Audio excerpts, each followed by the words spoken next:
Salutations et bénédictions abondantes au nom puissant et victorieux de Jésus-Christ, notre Seigneur sauvé vivant, que Dieu a ressuscité des morts et qu'il a fait asseoir à sa droite dans le lieu céleste et qui intercède pour nous. Bienvenue à cette émission qui dit la parole de Dieu. C'est moi, Tito Mbanda. Aujourd'hui, nous allons examiner les Écritures pour répondre à la question suivante. Qu'est-ce que tu dois faire pour être sur l'unique chemin qui mène à Dieu le Créateur? Qu'est-ce que tu dois faire pour être sur l'unique chemin qui mène à Dieu le Créateur? Avez-vous déjà entendu l'expression qui dit que tous les chemins mènent à Rome? Mais il y a dans ce monde un seul chemin, une seule route, une seule et unique voie qui mène au Père Céleste, qui mène à Dieu le Créateur. Nous allons dans l'évangile de Jean.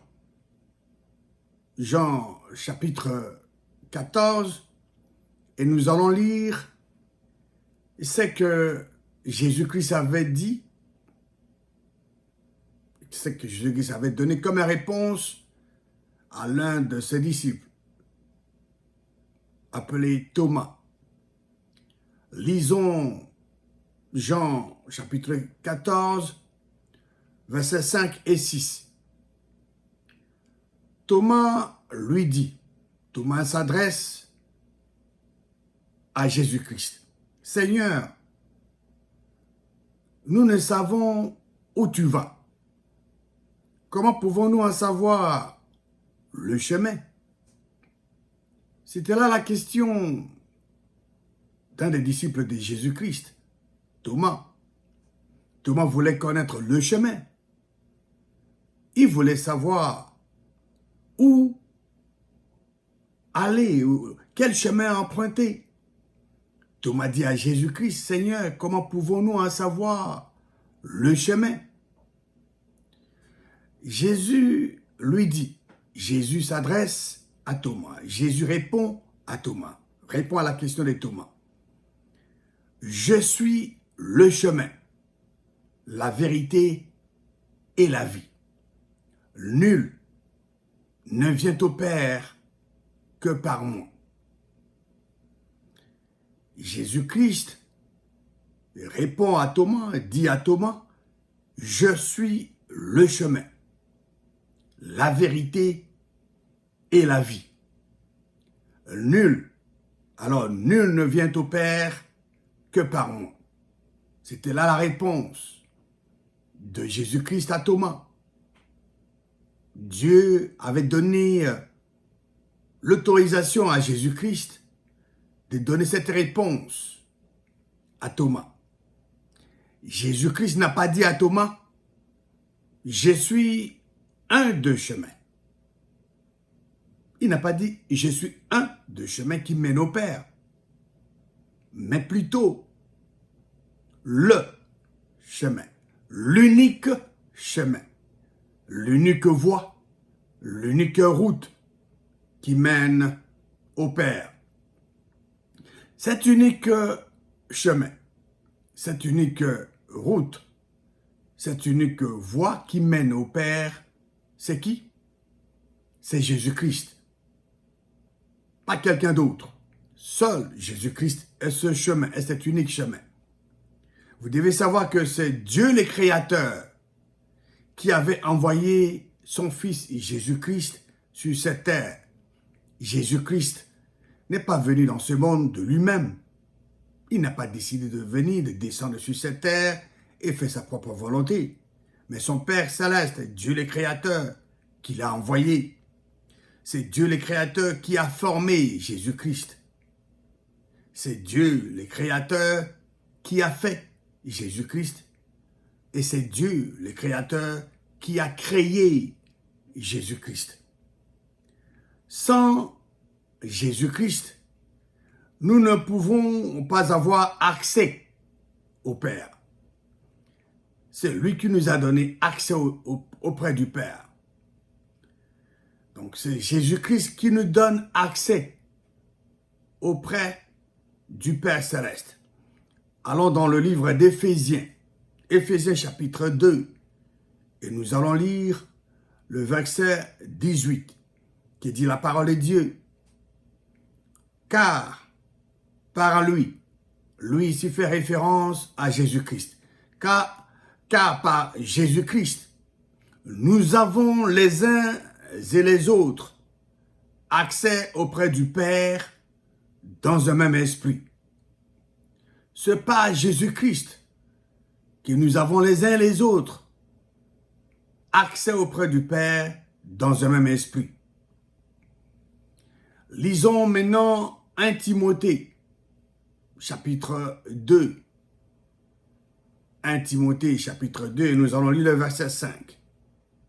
Il est écrit, « Car il y a un seul Dieu, et aussi un seul médiateur entre Dieu et les hommes, Jésus-Christ, homme. » La parole de Dieu dit qu'il y a un seul Dieu, un seul vrai Dieu, et aussi un seul médiateur entre Dieu et les hommes. C'est qui?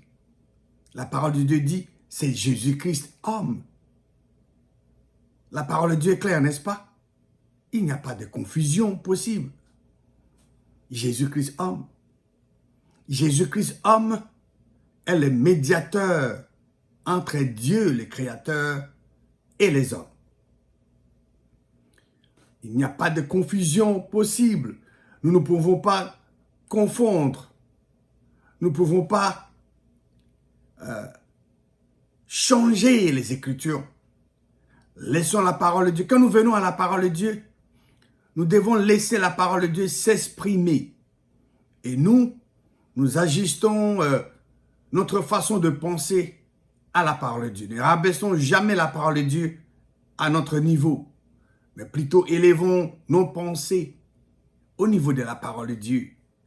Croyons cette parole de Dieu et agissons selon cette parole. Il n'y a de salut qu'en un seul et unique nom, Jésus-Christ. Nous allons dans le livre des Actes, chapitre 4, Actes, chapitre 4, et nous allons lire le verset 9. Puisque nous sommes interrogés aujourd'hui ici, les contextes, apôtre Pierre et Jean entraient dans le temple, ils ont guéri quelqu'un qui était malade pendant longtemps. Et cette guérison a suscité des réactions. Et ici, ils ont pris la parole de Dieu pour communiquer le cœur de Dieu. Acte 4, verset 9. Puisque nous sommes interrogés aujourd'hui sur un bienfait accordé à un homme malade, afin que nous disions comment il a été guéri. Acte 4, verset 10. Sachez-le tous. Pierre voulait qu'ils puissent savoir. Sachez-le tous. Et que tout le peuple d'Israël le sache.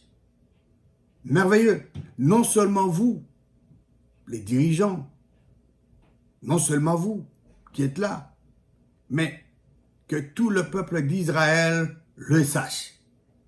C'est par le nom de Jésus-Christ de Nazareth que vous avez crucifié. Il leur dit, vous l'avez crucifié. Vous avez crucifié le Seigneur, vous avez crucifié Jésus-Christ. C'est par le nom de Jésus-Christ de Nazareth que vous avez crucifié et que Dieu a ressuscité des morts. Deux entités distincte. Jésus-Christ est le Fils de Dieu. Dieu le Créateur l'avait envoyé sur cette terre. Il a été arrêté. Il était torturé. Il était mort sur le bois. Enseveli 3 jours et 3 nuits dans la tombe. Dieu, par sa puissance infinie, l'a ressuscité des morts. Et Pierre les communique ici. Il ne peut y avoir confusion entre Dieu et Jésus-Christ. Jésus-Christ était mort, enseveli. Il était dans la tombe.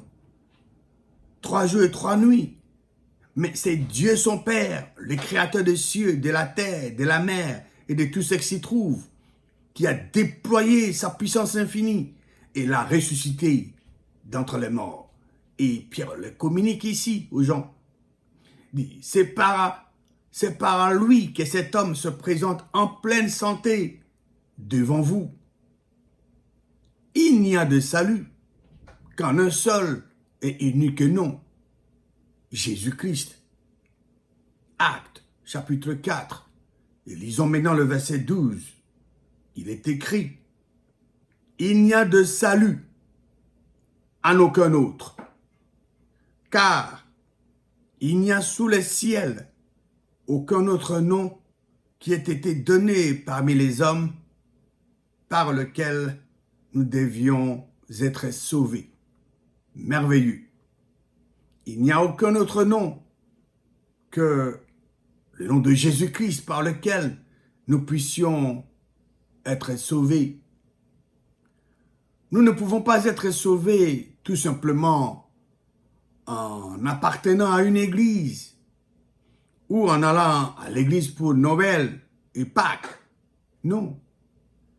Selon la parole de Dieu, droitement divisée, nous sommes sauvés en confessant de nos bouches le Seigneur Jésus, en croyant dans nos cœurs que Dieu, le Créateur, a ressuscité Jésus-Christ d'entre les morts.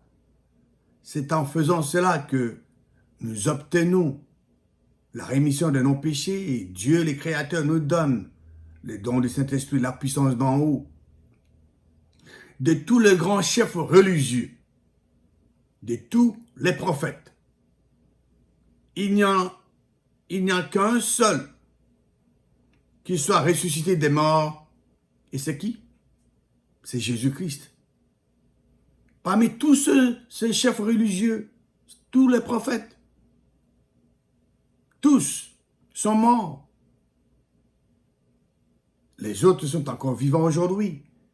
Mais ceux qui sont morts, il n'y a qu'un seul qui est vivant aujourd'hui. C'est le Seigneur Jésus-Christ que Dieu a ressuscité des morts, qu'il a élevé et qu'il a fait asseoir à sa droite dans le lieu céleste. Et il intercède pour nous. Il est le médiateur entre Dieu le Créateur et les hommes. Voilà la preuve qu'il est le Fils unique du seul vrai Dieu. Tous les autres sont encore dans la tombe. Ils attendront toujours le retour de Christ. Il faudra que Christ revienne pour qu'eux aussi soient ressuscités d'entre les morts. Jésus-Christ est l'unique chemin qui mène au seul vrai Dieu. Voulez-vous arriver chez Dieu le Créateur, qui est le Père Céleste?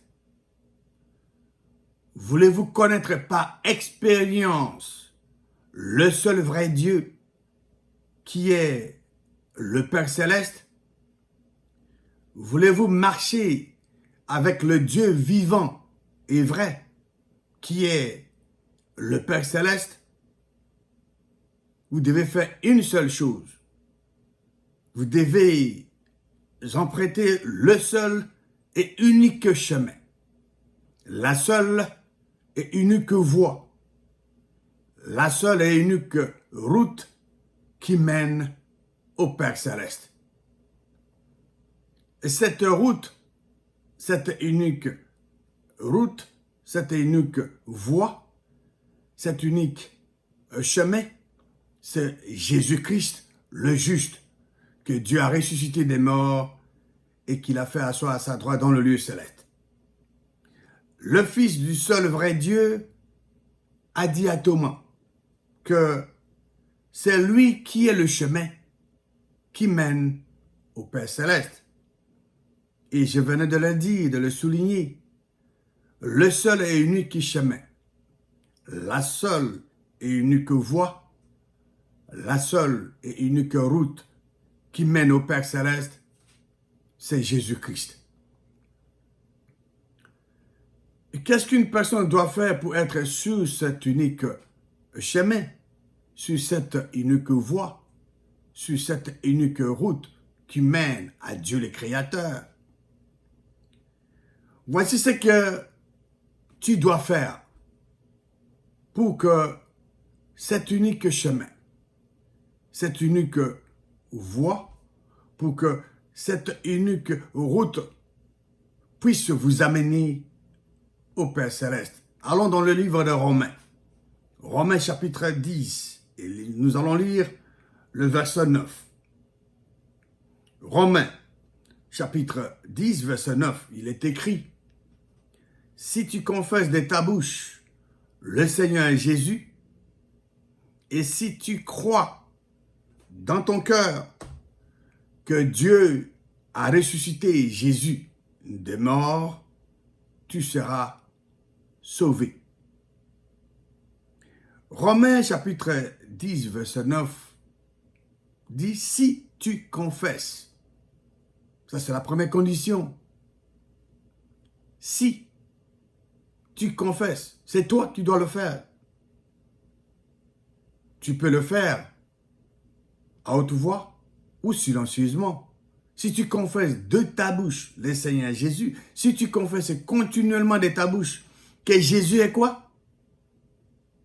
Est le Seigneur. En parlant en langue. Et si tu crois continuellement dans ton cœur que Dieu a ressuscité Jésus d'entre les morts, tu seras rendu intègre. Pour parvenir à la justice de Dieu, vous devez croire dans votre cœur que Dieu a ressuscité Jésus d'entre les morts. C'est ce qui est dit dans le livre de Romains, chapitre 10, au verset 10. Nous venons de lire le verset 9. Maintenant, lisons le verset 10 de Romains 10. Car c'est en croyant du cœur qu'on parvient à la justice, et c'est en confessant de la bouche qu'on parvient au salut.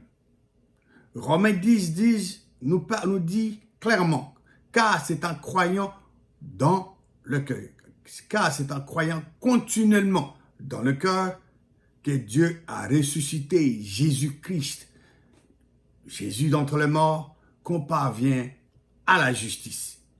Et c'est en confessant continuellement de la bouche que Jésus est le Seigneur, en parlant en langue, qu'on parvient à l'intégrité.